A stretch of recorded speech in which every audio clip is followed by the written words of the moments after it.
Donald Trump took time off from his busy schedule running for president and trying to stay out of prison by pitching his brand new Trump high-top sneakers at Philadelphia's aptly named SneakerCon. Isn't that great? Trump on Saturday launched a pair of high tops at SneakerCon.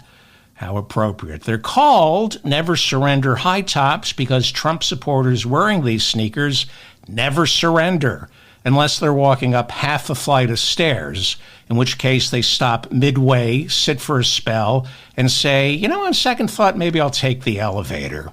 Trump's gold-plated high tops are marketed a little differently, with the smallest one coming in at a size 14, since Trump voters like to delude themselves into believing their penis isn't microscopic. I mean, let's be honest. If any of these Trump voters had a fully functioning penis that got serviced on a regular basis, you think they'd be voting for Donald Trump? But in all fairness, it's a pretty good-looking pair of sneakers. I mean, I'd wear them if I was dressing on Halloween as the bouncer at a New Jersey strip club that only caters to Saudi Arabian businessmen. I wonder if the sneakers are made in China like all those patriotic red ties and Make America Great hats Trump sells to all his China-hating supporters. And this is just the beginning. Next month, Trump launches his version of Air Jordans. He's calling them Air Jim Jordans, which is the perfect shoe for running your mouth off, or if you're into weightlifting and can't pass the bar bells. That joke is so stupid, a Trump supporter could have written it. Did I mention Jim Jordan went to law school but couldn't pass the bar because he's stupid? Jim Jordan's office apparently is getting very upset about everyone writing to him, as I asked you to, insisting he failed the bar exam. Now, they're saying his office issued a statement, I'm not making this up, that it's impossible for Jim Jordan to have failed the bar exam because after he graduated from law school, he decided not to take it. Right, because why take the bar exam after graduating from law school? That would be stupid.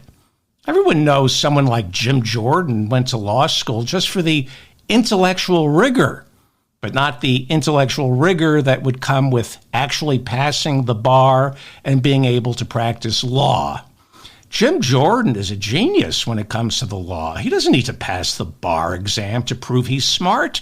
He knows he's smart. The same way Donald Trump knows he's smart.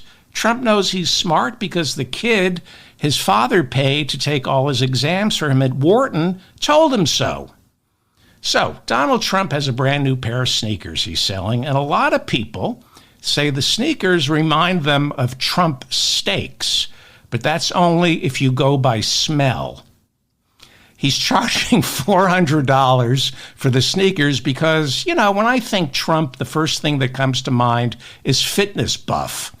Trump says the sneakers are built to last a lifetime, which for a Trump supporter is 3 more years if they're lucky. Hate to break it to you, Trump supporters, but statistically you have shorter lifespans than those who can read. I mean, those who aren't voting for Trump. Now, if you're a Trump supporter, what's the last book you read? When's the last time you watched a foreign movie with subtitles, went to a museum, or attended a lecture given by someone who didn't graduate from Liberty University? Liberty University isn't a real university. I'm told, however, it's unseemly for a liberal from New York to look down on Trump voters. What am I supposed to do? Look up to them? Wow, you're my heroes. How can I be as gullible and bigoted as a Trump supporter? How can I be stupid enough that I donate to Trump so he can take that money to pay his legal bills while at the same time have me completely convinced he's a billionaire? On Friday's show, I read the quote from Dietrich Bonhoeffer, the Lutheran minister who was executed for standing up to Adolf Hitler. He said it, not me. You can't have fascism without stupid people who are stubborn about their lack of information and stubborn about their inability to reason. But I want to be like a Trump supporter because that's the table in the cafeteria where all the cool kids are sitting. I hope they accept me into their clique. But go ahead, buy his gold-plated sneakers. Trust me, these sneakers are going to always look brand spanking new because it's not like any of you slugs buying them will ever see the inside of a gym, except when you're begging for permission to use the bathroom. Let's be honest, the only time a Trump supporter works up a sweat is when they're straining 3 hours on the crapper trying to coax out one single marble-sized pellet. Trust me, Trump isn't the only one at his rallies completely full of it. His pair of sneakers cost nearly $400, but Trump supporters, you can buy just one sneaker. You don't have to buy a pair. You can buy just one sneaker, since most of his stooges have already lost 1 foot to diabetes. Now, to those of you who think that's offensive and uncalled for, thank you.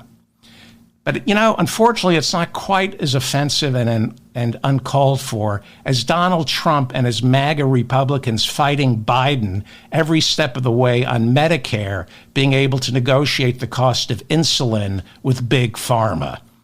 Ever talk to a Trump supporter about their diabetes?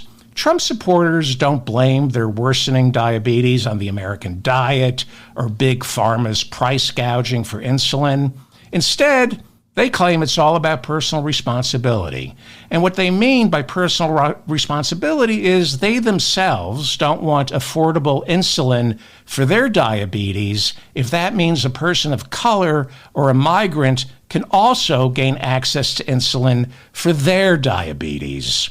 When you ask these Republicans about diabetes, they say it's not the fault of big sugar, not the fault of fast food companies or our for-profit healthcare system, because MAGA Republicans are all about personal responsibility. If something is going wrong in their own lives, like, when a Trump voter can't pay their own medical bills, they don't shed liberal tears. Instead, they pull themselves up by their bootstraps and blame Joe Biden and the Democrats. Trump voters with diabetes don't need free insulin because they have a much more powerful and cheaper drug, Donald Trump. They are addicted to Trump. Trump voters, if you haven't noticed, look, sound, and smell like meth addicts. The only difference is meth addicts have been known to occasionally remember to brush their teeth. Have you been to a Trump rally? Who's kissing these people? Ever notice the individuals most opposed to fluoride in the water are the ones so desperately in need of it? I look at the imbeciles who stormed the Capitol on January 6th, and I think, why did they bother bringing bear spray? I'm pretty sure their breath would have sufficed. This is the mop-up for February 19th, 2024. I'm David Feldman in New York City. Thank you for finding me. Fani Willis is the Fulton County District Attorney who indicted Donald Trump along with 18 co-defendants and charged them with attempting to overturn the 2020 presidential election results in Georgia. She has everyone dead to rights, especially Donald Trump, which is why 3 of Trump's lawyers have already flipped. They pled guilty and turned state's evidence. Kenneth Chesebro, Sidney Powell, and Jenna Ellis have all made deals to avoid going to prison, and they're going to testify against Donald Trump.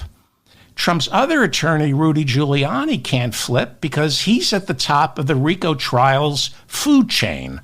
Rudy, with Trump, are the prime targets because they were the masterminds, which is why it fell apart. And then there's the lawyer John Eastman. He's best friends with Clarence and Ginny Thomas, and he hasn't flipped yet because he's way too busy going through disbarment hearings in California.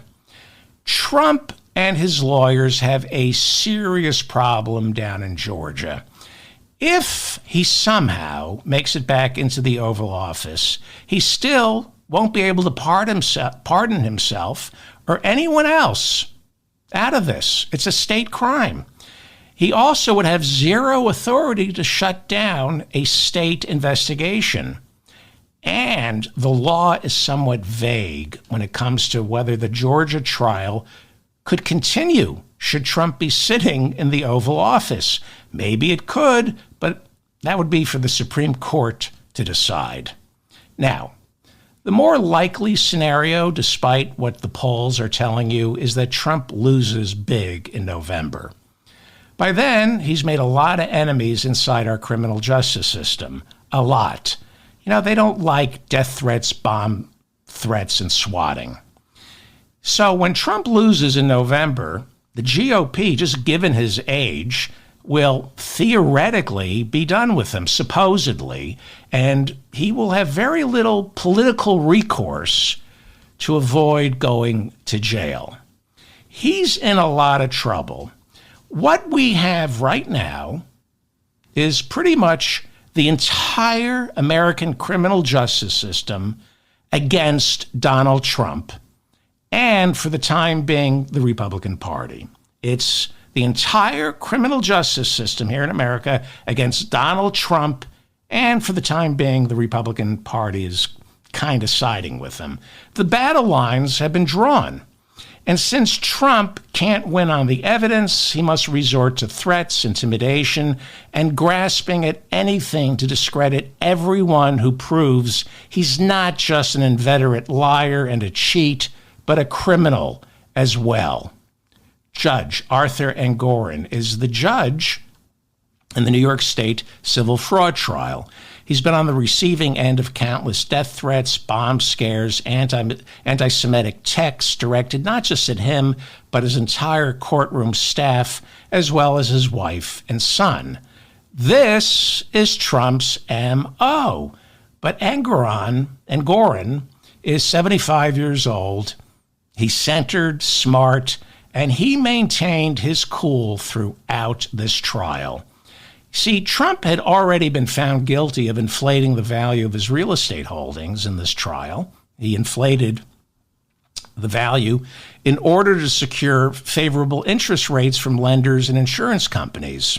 So the entire purpose of the trial was to establish just how big the fine was going to be. So what did Trump do? He pissed off the judge. Trump's problem is Judge Engoron was meticulous in making sure Trump couldn't appeal his ruling. Judge Engoron bent over backwards to appear fair with Trump, only issuing an occasional fine for violating a gag order because he knew from the start that Trump was going to appeal his decision. And he didn't want to give Trump anything to work with on appeal. I'm being told that Trump will have a difficult, if not impossible, time getting the state Supreme Court of New York to grant him another trial. As you know, Judge Arthur Engoron ruled on Friday that Trump must pay $355 million in fines. In his ruling, he called Trump's inability to admit wrongdoing bordering on pathological. Bordering? Trump's two idiot sons, seen here with their father, were ordered to pay $4 million fines each. Trump was barred from doing business in the state of New York for 3 years. His two idiot sons have been banned for 2 years. So nobody is quite sure if Eric Trump, the CEO of the Trump Organization, can still run the business into the ground. Judge Engoron also ordered that the retired judge, Barbara Jones, continue to serve as the court-ordered monitor for the Trump Organization. You can't make a move in the Trump Organization for the past 2 years without it going through Judge Barbara Jones. And her salary is paid by Trump. And so far, her work has cost Trump $2.5 million. Well, let's be honest. His super PAC is paying her $2.5 million. So keep donating to his campaign. Trump also has to come up with $83.3 million for E. Jean Carroll. She's the woman he raped. And then there's the $350 million for the state of New York. All of this has to come in 30 days.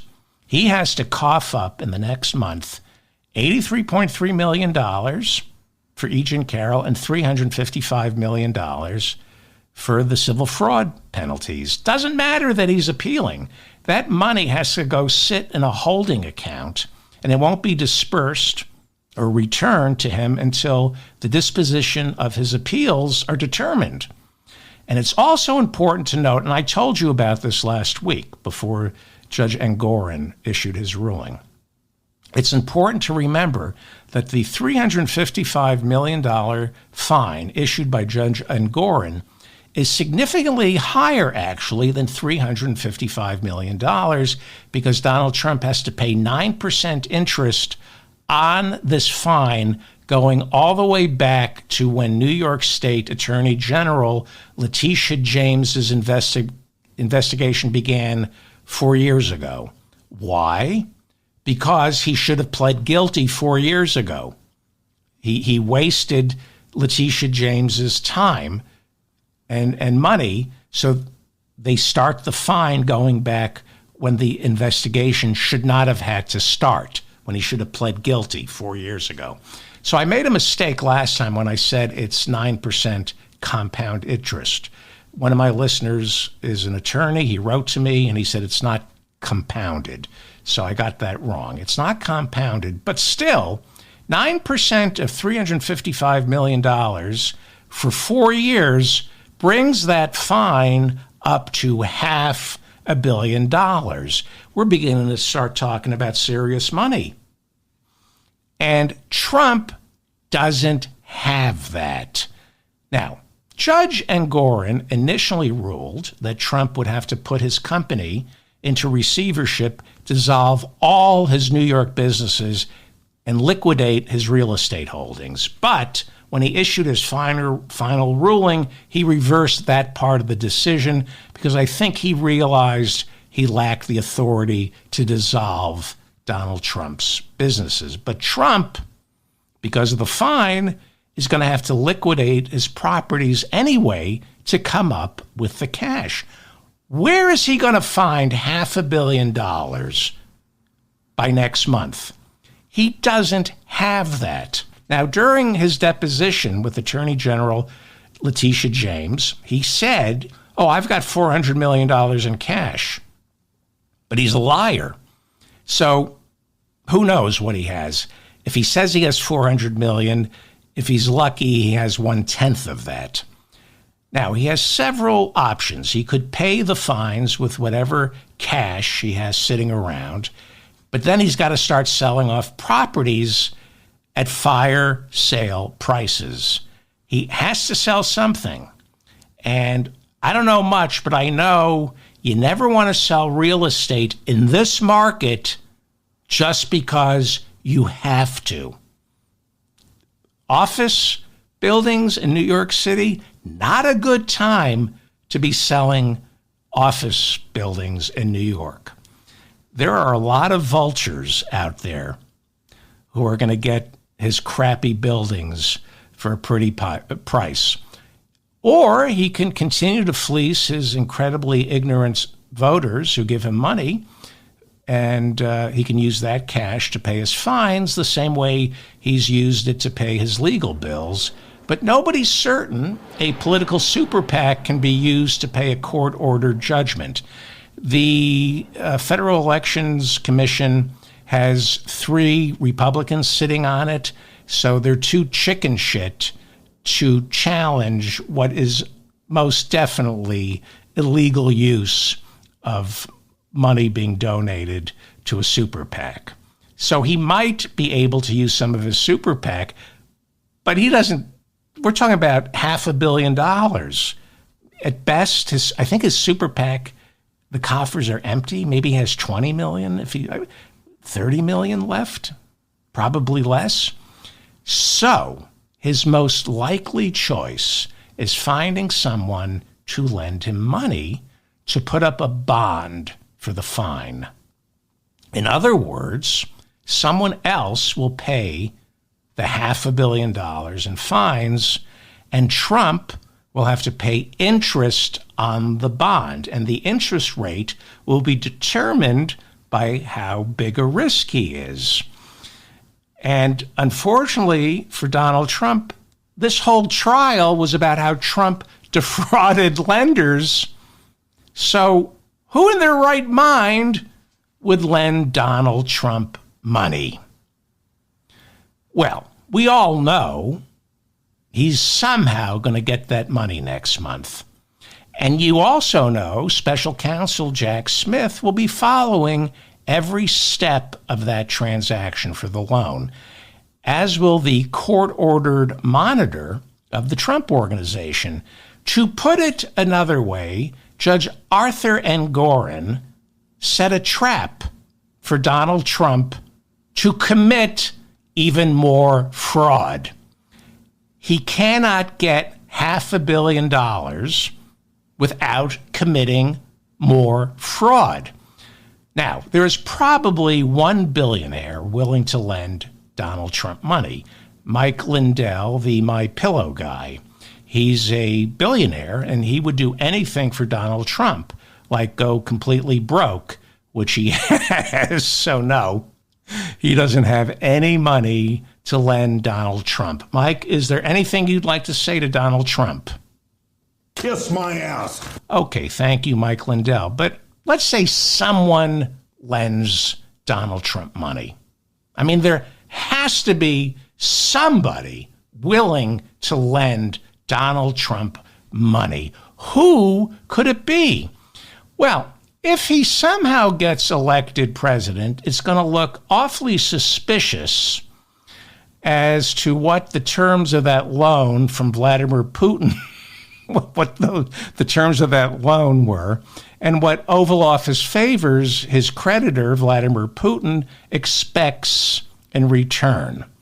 There is only one last lender of resort for Trump, and that's his good buddy, Vladimir Putin.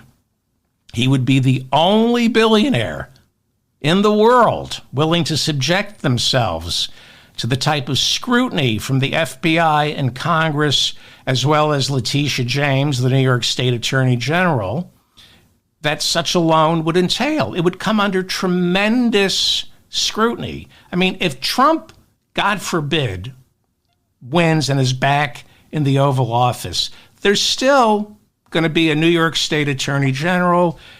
There'll be something resembling a Justice Department and an FBI. So pay attention. In the next month, Donald Trump has to come up with $500 million. And whatever way he comes up with it will be more incriminating, more fraud, and more indictments. He can't help himself. It's just like the E. Jean Carroll defamation lawsuit. Not the one last month, the one before that. Remember, he got hit with a $5 million judgment for raping her and then defaming her. And what happens right after the judgment? Boom, he goes on CNN hours later and defames her once again. He cannot control himself. So he's going to commit fraud again. But this time, it's not going to be a civil fine. This time, it's prison. He's a cornered rat. And this is when cornered rats are the most dangerous. Donald Trump is fighting for his survival here. He's been exposed as a fraud. He's lost the ability to do business in New York. So what kind of mental deficient would vote for him?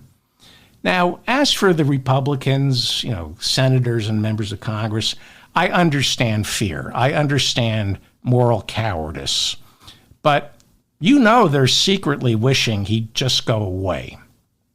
Now, one of the big arguments against Friday's big fine from Judge Arthur Engoron is, and this is what was coming out of Trump's pie hole, but I paid the loans back on time. Doesn't matter. By lying on your financials, you cheated the banks out of hundreds of millions of dollars in additional interest they should have been charging you because you are a very high risk. If you don't understand this, think of your credit card balance. Let's say you got a $10,000 balance that you're having difficulty paying back. Would you like that $10,000 balance to be charged, 28%, 33% a year? Because that's what credit cards charge. 33% a year turns the $10,000 on your credit card into more than $13,000 in 1 year. That's what interest does to you. That's a 33% interest rate because you're high risk. Or would you prefer to trick the credit card company into thinking you're not a risk and they give you a 9% loan, which turns your $10,000 balance into something under $11,000 at the end of the year? That's what we're talking about. So when you add zeros into this mix, imagine your credit card that you owe $10,000, add a couple of zeros, and by zeros, I mean the Trump family. Donald's a zero, Ivana's a zero, Ivanka's a zero, Eric, Don Jr., but add a couple of zeros to your credit card balance, and you're talking about tens of millions of dollars each year that Trump didn't just cheat the banks out of, he cheated legitimate business people out of that money who needed the loan. The New York Times interviewed some legal scholars, and they explained this. It's hard to secure a loan, especially for a couple of $1 million. And when people like Trump commit fraud and borrow money at low interest rates, he deprives legitimate business people of that money who deserved to be lent that money. That's why it's against the law. Doesn't matter that Deutsche Bank says, we didn't complain. You know why? Because who cares what Deutsche Bank thinks? They're criminals too. We all know Deutsche Bank loaned Trump that was being laundered for Russian oligarchs and Latin American drug dealers. Deutsche Bank isn't going to say boo about Trump misleading them because they're in on it. Deutsche Bank was lending money that needed to be cleaned, so just stop it. Stop it. Trump has to get reelected to save his ass because it is over. It's the end of the line, and he knows this. And if you think he stopped at nothing on January 6, just wait. This is the mop-up for February 19th, 2024. I'm David Feldman in New York City, where we have all known Donald Trump was a criminal for at least 45 years, which is why Hillary and Joe Biden beat him here by a landslide. Thank you for finding me. Trump is a cornered rat who is dangerous. And I know that cornered rats are dangerous because I once accidentally stumbled into the kitchen at Mar-a-Lago and almost got bitten by one. And that brings me to Fulton County District Attorney Fani Willis, Madam DA, and New York State Attorney General Letitia James, two powerful black women who have more patriotism in their pinkies than the entire Republican Party combined. That's why they need round-the-clock protection, because Trump will stop at nothing to stay out of prison. John Clifford Floyd III is Fani Willis's father. He's an ex-Black Panther. He went to law school just like Jim Jordan.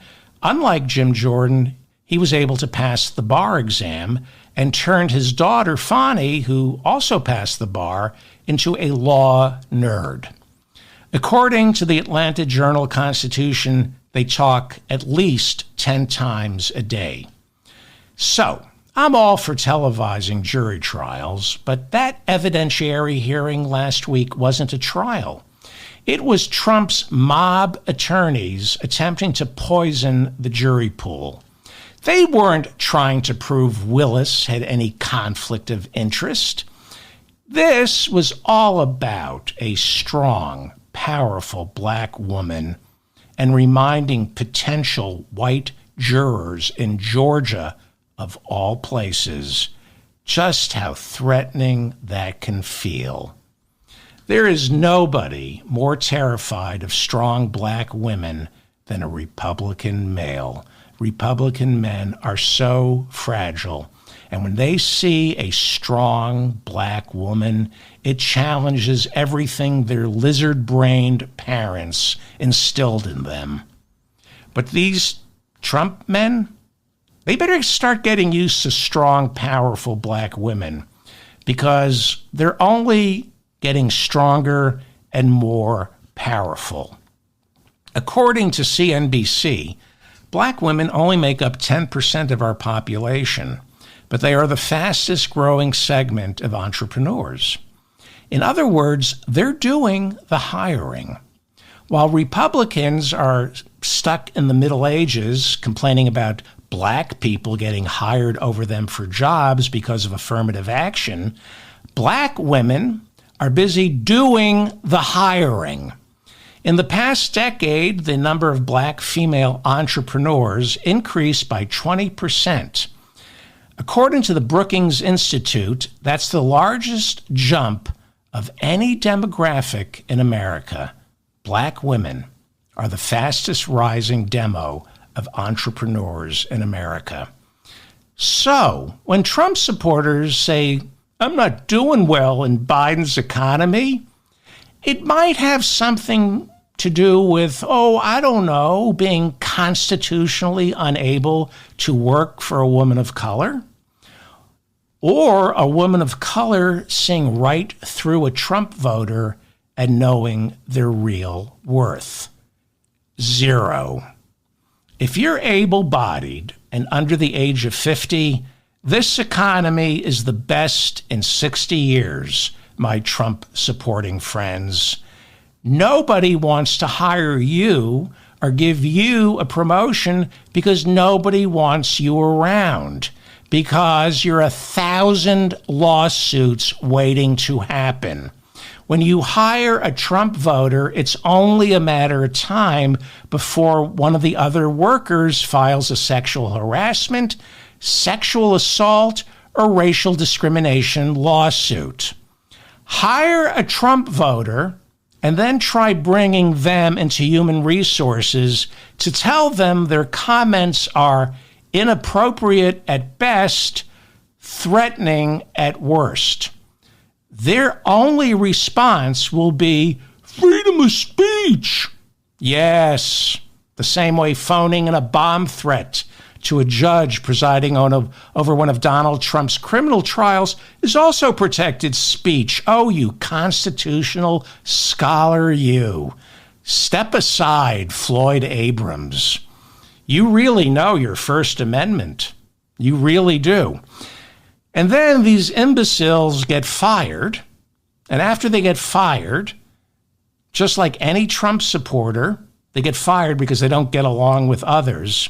And who do they blame? The people who are all about personal responsibility? The Trump supporters? Who do they blame? The woke culture. That's why the Biden economy isn't working for you, my stupid, inadequate Trump voter friends. Stop saying you were doing better when Trump was president. You never did better. That's why you voted for Trump in the first place. You never did better when anyone was president. But that's precisely how fascism thrives inside the tiny minds of the gullible. Trump, Hitler, Viktor Orban, Vladimir Putin, Mussolini hypnotized the stupid by convincing them of a fictitious, glorious past. A fictitious, glorious past that's been taken away from you by, name it, anyone who isn't a white male, illiterate, hateful Christian who wouldn't recognize the New Testament if Jesus read it to them in person. Anyway, if you watched the nonsense coming out of that Georgia courtroom last week, it was basically a litmus test on race and sexism. Fani Willis is everything a Trump supporter wishes they could be. And it enrages them that a black woman is smarter, stronger, tougher, and more confident. And, unlike Jim Jordan, went to law school and then could pass the bar exam. This is what Nedra Rhone over at the Atlanta Journal-Constitution wrote of last week's evidentiary hearing. This is what she wrote. And I'm going to end on this because Nedra Rhone over at the Atlanta Journal-Constitution said it better than I could. It was disconcerting to watch as Trump defense attorneys seemed dismissive of Fani Willis's concerns about her safety when they questioned why she felt the need to move out of her home and into a rented condo. They said if it was so dangerous, why did her father stay there? Why didn't everyone leave if it was so dangerous? That kind of glib reaction can only come from someone who has never been called a racial epithet or received death threats, or never been a father who felt it was important to stand his ground for his daughter. Unquote. I'm David Feldman, reminding you to stay strong and protect the weak. Please remember to like this video so I remain in your feed. Please share this with your friends. If you have a problem with my calling Trump supporters stupid, you probably shouldn't watch this show. It is stupid people who are going to get us all killed. So I don't want to hear from Democrats, stop calling Trump supporters stupid. I'm not interested. If you're a Trump supporter, you're ignorant, stupid, you're a misogynist, and you're racist. And I don't want that subject to debate. And if you don't like that, don't listen to this show. Thank you.